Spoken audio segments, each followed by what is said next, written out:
दोस्तों जरा सोचिए अगर किसी दिन सुबह सुबह न्यूज हेडलाइन में छपे कि अमेरिका ने भारत के खिलाफ वीटो का इस्तेमाल कर भारत का सपना ही तोड़ दिया तो आपके दिल में क्या गुजरेगी। शायद सबसे पहले यही सवाल उठेगा कि आखिर क्यों। आखिर वो अमेरिका जो हर मंच पर भारत के साथ खड़ा दिखाई देता है, जिसने खुलेआम कहा था कि भारत को संयुक्त राष्ट्र सुरक्षा परिषद यानी यूएनएससी की अस्थायी सदस्यता मिलनी चाहिए, वही अमेरिका अब अचानक कैसे बदल गया। लेकिन दोस्तों राजनीति में कभी कुछ यूं ही नहीं होता। हर मुस्कान के पीछे एक मकसद होता है, हर हाथ मिलाने के पीछे एक नई चाल और हर तारीफ के पीछे एक रणनीति होती है। और यही हुआ भारत के साथ। भारत जो दुनिया का सबसे बड़ा लोकतंत्र है, एक ऐसा देश जहां 125 करोड़ से भी ज्यादा लोग अपने वोट से सरकार बनाते हैं, जहां हर 5 साल में लोकतंत्र का सबसे बड़ा उत्सव मनाया जाता है और जहां विविधता ही ताकत है, वहीं भारत जब अंतर्राष्ट्रीय मंच पर अपनी बात रखता है तो पूरी दुनिया को सुनना पड़ता है। और यही वजह है कि पिछले कई दशकों से भारत लगातार मांग कर रहा था कि उसे यूएनएसएससी में अस्थायी सदस्यता दी जाए। भारत की जनसंख्या, अर्थव्यवस्था, सैन्य शक्ति और अंतर्राष्ट्रीय प्रभाव सब कुछ उसे इस पद के लिए योग्य बनाते हैं, लेकिन बार बार कुछ न कुछ ऐसा होता आ रहा है जिससे यह सपना अधूरा रह गया है।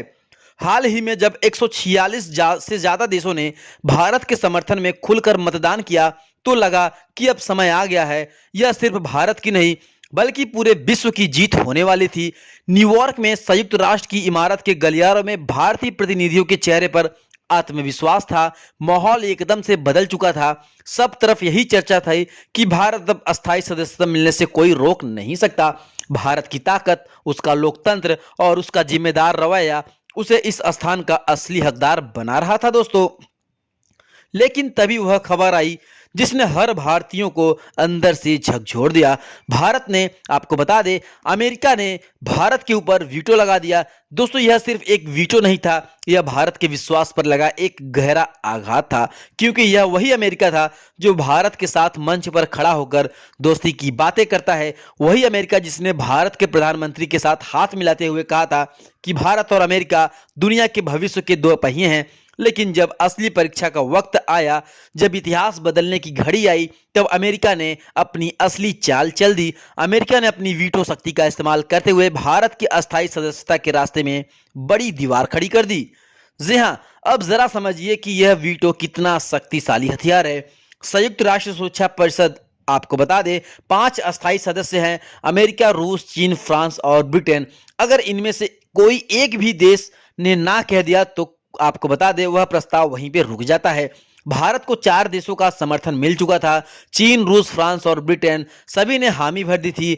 अमेरिका भी शुरू शुरू में हामी भर रहा था, लेकिन अमेरिका के कारण यह प्रस्ताव ठहर गया, आपको बता दें। और इस एक ने पूरी दुनिया में सवाल खड़े कर दिए। भारत के इस बात का एहसास हो गया कि यहाँ केवल राजनीति नहीं बल्कि एक गहरा पावर गेम खेला जा रहा है भारत के साथ। असलियत यह थी कि अमेरिका कभी नहीं चाहता था कि भारत उसकी बराबरी पर आ जाए। उसे डर था कि अगर भारत को अस्थायी सदस्यता मिल गई तो संयुक्त राष्ट्र के भीतर अमेरिका का वर्चस्व कमजोर पड़ जाएगा।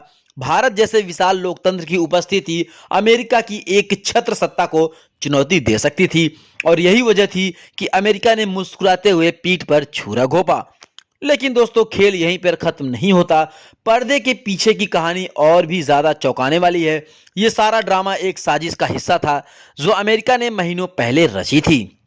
बता दें, खबरों के अनुसार कतर की राजधानी दोहा में मुस्लिम देशों की एक गुप्त बैठक हुई थी जिसमें सऊदी अरब, तुर्की और पाकिस्तान के नेता शामिल थे।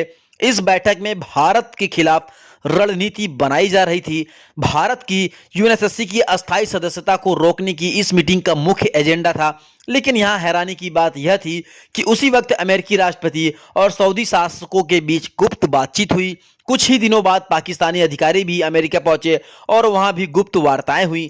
यानी पूरा खेल पर्दे के पीछे अमेरिका ही चला रहा था। सऊदी और तुर्की तो बस मोहरे थे। लेकिन दोस्तों भारत इतना भी ज्यादा बड़ा बेवकूफ बनना इतना आसान नहीं है। आपको बता दें, भारत को कोई देश बेवकूफ बना ही नहीं सकता। इजराइल की खुफिया एजेंसी मोसाद को इस साजिश की भनक लग गई। मोसाद ने भारत को आगाह कर दिया था कि अमेरिका, सऊदी और तुर्की मिलकर कुछ बड़ा खेल खेलने की तैयारी में है। जैसे ही भारत को यह जानकारी मिली, पूरी तस्वीर साफ हो गई। अमेरिका की दोस्ती का मुखौटा गिर चुका था। भारत ने पहले ही समझ लिया कि यह सिर्फ कूटनीति नहीं, बल्कि शक्ति संतुलन की लड़ाई है। भारत की सरकार ने तुरंत रणनीति बदली। विदेश मंत्रालय ने बयान जारी किया, भारत को रोकने की हर कोशिश नाकाम होगी, क्योंकि अब हमारे साथ 146 देश खड़े हैं। वाकई जब अमेरिका ने वीटो का इस्तेमाल किया तो दर्जनों देशों ने खुलकर कहा कि यह तानाशाही है। उन्होंने संयुक्त राष्ट्र महासभा में आवाज उठाई कि अगर एक देश का वीटो बाकी 146 देशों की आवाज को दबा सकता है, तो वह फिर संस्था लोकतंत्र की नहीं, बल्कि कुछ देशों की जागीर बनकर रह जाएगी। यहां तक कि संयुक्त राष्ट्र महासभा के अध्यक्ष ने भी बयान दिया है कि भारत को अस्थायी सदस्यता मिलनी चाहिए।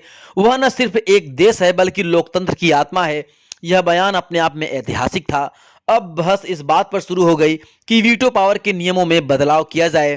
प्रस्ताव रखा गया कि अगर 5 में से 4 अस्थायी सदस्य किसी प्रस्ताव को मंजूरी दे तो पांचों को वीटो अमान्य माना जाएगा। अगर यही नियम बदल गया तो अमेरिका की साजिश धरी की धरी रह जाएगी और भारत की राह हमेशा के लिए खुल जाएगी। लेकिन यह आसान नहीं होगा। इस संशोधन के लिए आपको बता दें, 193 से कम 185 देशों का समर्थन होना जरूरी है। हालांकि भारत को पहले से ही 150 देशों का साथ हासिल है, जो अपने आप में एक सबसे बड़ी उपलब्धि है। और इसी भरोसे के साथ भारत ने अब इस लड़ाई को एक नए स्तर पर पहुंचा दिया है। भारत ने पलटवार शुरू कर दिया है। संयुक्त राष्ट्र में भारत ने एक सनसनीखेज खुलासा किया कि सऊदी अरब और तुर्की गुप्त रूप से यूरेनियम संवर्धन कर रहे हैं, यानी परमाणु हथियार बनाने की कोशिश कर रहे हैं। यह वही काम है जिसके लिए अमेरिका ने ईरान पर कड़ी सजा दी थी। अब सवाल यह उठता है कि क्या अमेरिका अपने दोस्तों पर भी वही नियम लागू करेगा? अगर अमेरिका चुप रहता है तो दुनिया जान जाएगी कि उसके नियम केवल दूसरों के लिए है, खुद के लिए नहीं। भारत ने आर्थिक स्तर पर भी जवाब दिया। सऊदी अरब से कुछ उत्पादों पर रोक लगाई गई। तुर्की के साथ व्यापारिक समझौते ठंडे बस्ते में डाल दिए गए। नौसेना स्तर पर भारत ने अरब सागर और भूमध्य सागर में अपनी ताकत का जोरदार प्रदर्शन किया। भारतीय युद्धपोतों ने यहां तक, आपको बता दें, सागर की लॉन्ग्स के पास एक नए संदेश दिया। भारत अब किसी भी चुनौती के पीछे हटने वाला नहीं है। अब तस्वीर साफ है। एक तरफ अमेरिका, सऊदी अरब और तुर्की है और दूसरी तरफ भारत के साथ खड़े 150 से ज्यादा देश। अब यह केवल सीट की लड़ाई नहीं, बल्कि विश्व राजनीति के लिए संतुलन की जंग बन चुकी है। यह लड़ाई अब विचारों की, सिद्धांतों की और सच्चे लोकतंत्र की है। भारत के प्रधानमंत्री ने संयुक्त राष्ट्र मंच से कहा, अगर दुनिया का सबसे बड़ा लोकतंत्र अस्थायी सदस्यता नहीं पा सकता तो फिर इस संस्था के अस्तित्व का क्या अर्थ रह जाएगा? यह वाक्य नहीं, बल्कि पूरे दुनिया के लिए एक कड़ा संदेश था। भारत अब किसी के रहम पर नहीं, बल्कि अपनी ताकत पर आगे बढ़ेगा। विदेश मंत्री ने भी साफ कह दिया है कि भारत झुकने वाला नहीं है, हमें हमारा हक मिलकर रहेगा। आज भारत ने न सिर्फ एक देश है, बल्कि दुनिया के उभरते नेतृत्व का प्रतीक बन चुका है। चाहे अर्थव्यवस्था हो, रक्षा, विज्ञान, तकनीकी या कूटनीति, हर क्षेत्र में भारत दुनिया का नया रास्ता दिखा रहा है। भारत ने दुनिया को योग दिया, चंद्रयान और मंगल मिशन में अंतरिक्ष में अपना परचम लहराया, डिजिटल क्रांति से करोड़ों लोगों का जीवन बदला और अंतरराष्ट्रीय राजनीति में अपनी शर्तों पर खेल रहा है। अमेरिका की यह चाल शायद कुछ वक्त के लिए भारत को रोक सकती है, लेकिन हमेशा के लिए नहीं रोक सकती। हमेशा के लिए, क्योंकि अब दुनिया भी जान चुकी है कि भारत का समय आ गया है। भारत के पास न सिर्फ शक्ति बल्कि नैतिक बल भी है और यह किसी भी वैश्विक संगठन की असली ताकत होती है। यह सवाल सिर्फ इतना है कि क्या अब बदलाव होगा? क्या नियम बदलेंगे? क्या वीटो की जगह लोकतंत्र की आवाज सुनी जाएगी? वैसे इस पर आपका क्या कहना है, कमेंट में हमें जरूर बताएं। और इससे संबंधित जैसी कोई बड़ी अपडेट आती है सबसे पहले आपको हमारे चैनल पे देखने को मिलेगी। अगर आप चैनल पे नए हैं और ऐसे ही नए खबरों को नोटिफिकेशन सबसे पहले पाना चाहते हैं तो वीडियो को लाइक करके भारत माता की जय कमेंट में जरूर लिखें। साथ ही साथ चैनल को सब्सक्राइब करके बेल आइकन को जरूर दबाएं।